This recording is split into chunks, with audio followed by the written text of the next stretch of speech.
میرے اوپر بھی سلام ہو آپ کا، اور جو میری امت کے نیک لوگ ہیں ان پر بھی آپ کا سلام ہو، آپ کی رحمت ہو۔ تو معراج کا واقعہ اسباب کے خلاف ایک انتہائی عجب اللہ کی قدرت ہے،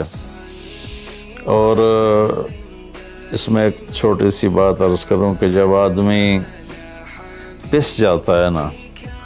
اور کہتا ہے متی نصر اللہ، یا اللہ تیری مدد کہاں ہے، تو پھر اللہ کی طرف سے جواب آتا ہے الا ان نصر اللہ قریب، بے شک میری مدد قریب ہے، آ رہی ہے۔ یہ واقعہ طائف کے بعد پیش آیا ہے، جب آپ بے بس ہو گئے تھے، پتھر کھا کے شدید زخمی ہوئے، پھر آپ مکہ تشریف لائے تو باہر ٹھہر گئے، اندر آنے کی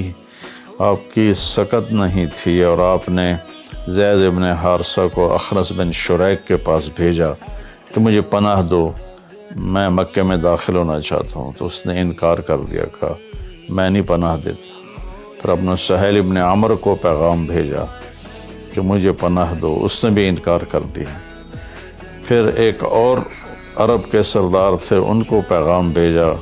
غالباً صفوان بن امیہ کو پیغام بھیجا کہ مجھے پناہ دو، تو انہوں نے بھی انکار کر دیا۔ تو پھر آپ نے مطعم بن عدی کو پیغام بھیجا، ان کے بیٹے جبیر صحابی بنے، تو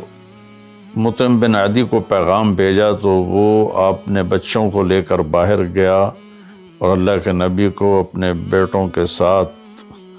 لے کر مکہ میں انٹر ہوا، حرم شریف میں آ کے اعلان کیا آج کے بعد محمد بن عبداللہ صلی اللہ علیہ وسلم میری پناہ میں ہے، انہیں کوئی ٹچ نہیں کر سکتا۔ ابو جہل نے کھڑے ہو کر کہا تم یہ اس کا کلمہ پڑھ کے کہہ رہے ہو یا اپنی سرداری کے زوم پر کہہ رہے ہو، اپنی سرداری کے بلبوتے پر؟ اور کہا نہیں، میں نے اس کا کلمہ نہیں پڑھا، جو اللہ نے مجھے سٹیٹس دیا ہے اس کی وجہ سے کہہ رہا ہوں۔ کہ پھر ٹھیک ہے، ہم ان کو کبھی ٹچ نہیں کریں گے۔ اس قدر حال سنگین ہو گیا تھا، اور کبھی آسمان کے فرشتے نہیں روئے سوائے دو جگہ۔ ایک دفعہ جب ابراہیم علیہ السلام نے حضرت اسماعیل کو الٹا لیٹایا اور چھری ہاتھ میں اور سر کے بال ہاتھ میں اس طرح،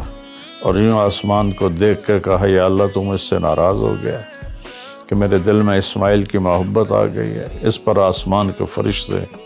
زار و قطار روئے تھے۔ اور ایک جب ہمارے نبی کو پتھر پڑے اور پڑھتے پڑھتے بے ہوش ہو کے گر گئے،